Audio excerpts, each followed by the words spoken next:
2004 में Indian ocean में हुए सुनामी की घटना आज भी बहुत लोगों को याद है, जिसमें करीब 30 फीट ऊंची लहरें उठी थी और इसी वजह से इंडोनेशिया, साउथ एशिया और ईस्ट अफ्रीका में बहुत ही ज्यादा तबाही हुई थी और करीब 2.5 लाख लोगों ने इसके चलते अपनी जान भी गंवा दी। लेकिन क्या आप जानते हैं कि सुनामी की लहर आखिर कितनी ऊंचाई तक उठ सकती है? आज से महज 9 साल पहले यानी कि 2011 में जापान में एक बहुत ही बड़ी सुनामी आई थी। इंडियन ओशन सुनामी की तरह ये सुनामी भी भूकंप से आई थी, जिससे करीब 40.5 मीटर की लहरें उठी थी, जो अमेरिका में लगे स्टैचू ऑफ लिबर्टी से महज 5 मीटर कम थी। हालांकि सुनामी से जान का ज्यादा नुकसान तो नहीं हुआ, पर इसने जापान को फाइनेंशियली बहुत ही ज्यादा नुकसान पहुंचाया था, क्योंकि इसकी वजह से पानी समुद्र तट से करीब 10 किलोमीटर अंदर शहर तक आ गया था। जापान में आई सुनामी के बाद के कंडीशन को देखने पर ऐसा लग रहा था कि जैसे वो कोई हॉलीवुड मूवी का सीन हो, क्योंकि उस समय जापान का एक बहुत ही बड़ा हिस्सा पानी में डूबा हुआ था। दोस्तों, इस सुनामी से जापान को करीब 22 करोड़ रुपए का नुकसान हुआ था,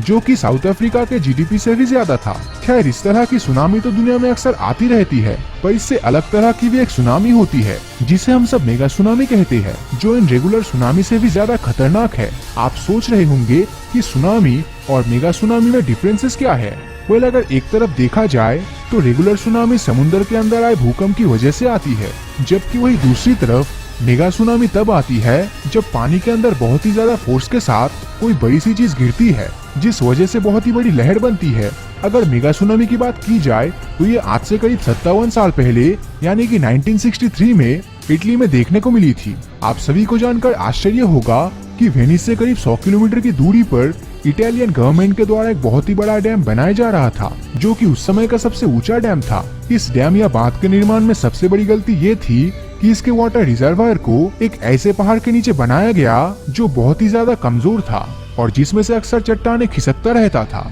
जैसे ही 1959 में यह बांध बनकर तैयार हुआ, उसके कुछ महीने बाद ही इसके बगल में मौजूद पहाड़ के बहुत से हिस्से टूटकर पानी में गिरे, जो कि एक तरह की चेतावनी थी। हालांकि इस तरह की चेतावनी के बाद भी इटली की सरकार द्वारा इसके ऊपर ध्यान नहीं दिया गया और ऐसी कैजुअलनेस के चलते एक दिन पहाड़ का बहुत ही बड़ा हिस्सा टूटकर पानी में गिर गया। हालांकि उस समय इंजीनियर्स द्वारा इसका वाटर लेवल कम कर दिया गया था, क्योंकि उनका कहना था कि अगर ऐसे में पहाड़ का कोई हिस्सा पानी में गिरता भी है तब भी इससे ज्यादा तबाही नहीं होगी। लेकिन ऐसा हुआ नहीं, क्योंकि जब यह पहाड़ का हिस्सा पानी में गिरा तब इससे इतनी ताकतवर लहरें उठी, जो कि इंजीनियर्स की कल्पना से भी 10 गुना ज्यादा ताकतवर थी और इसी वजह से रिजर्वायर से करीब 820 फीट ऊंची और ताकतवर लहर उत्पन्न हुई, जो दुनिया की सबसे बड़ी ऊंची बिल्डिंग यानी कि बुर्ज खलीफा की 1/4 जितनी ऊंची थी। आप सभी को जानकर आश्चर्य होगा कि इस पहाड़ के रिजर्वायर में गिरने की वजह से पानी के अंदर एक बहुत ही बड़ा गड्ढा बन गया था, जो कि 80 मीटर चौड़ा और करीब 200 मीटर गहरा था। अब जब इतनी बड़ी लहर उठी ही थी तब इसका तबाही मचाना स्वाभाविक था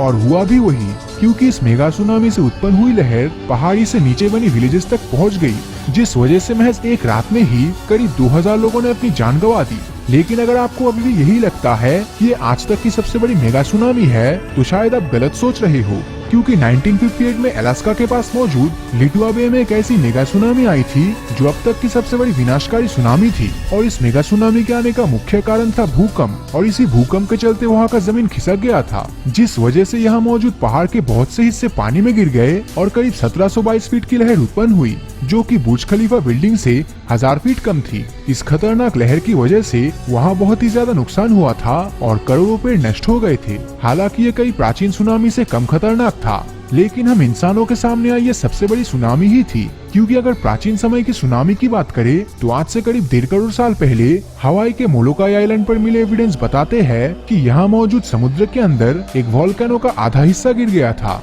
जिस वजह से करीब 1970 फीट ऊंची लहरें उत्पन्न हुई थी, जिसने मोलोकाई और उसके आसपास मौजूद सारे आइलैंड को डुबा दिया था। लेकिन क्या ये भी धरती पर आई सबसे बड़ी सुनामी थी? मुझे तो नहीं लगता और आपको भी नहीं लगना चाहिए, क्योंकि धरती पर आई सबसे बड़ी सुनामी शायद आज से करीब 6.5 करोड़ साल पहले ही आई होगी, और वो भी उस एस्ट्रॉयड की वजह से जिसने धरती से डायनासोर्स का वजूद खत्म कर दिया था। इस एस्ट्रॉयड का नाम था चिक्सलूब एस्ट्रॉयड, जो धरती के गल्फ ऑफ मेक्सिको रीजन में टकराया था और जिसकी लेंथ करीब 10 किलोमीटर थी। इस एस्ट्रॉयड में इतनी ज्यादा पावर थी कि जब यह धरती से टकराया तब समुद्र से करीब 5.1 किलोमीटर की लहरें उठी थी, जो कि हमारी धरती के इतिहास की सबसे ऊंची लहरें थी और उसकी ऊंचाई 10 बुर्ज खलीफा बिल्डिंग के बराबर तो डेफिनेटली रहा होगा। लेकिन जो आज से 6.5 करोड़ साल पहले हुआ उसके फिर से होने के चांसेस बहुत ही ज्यादा कम है।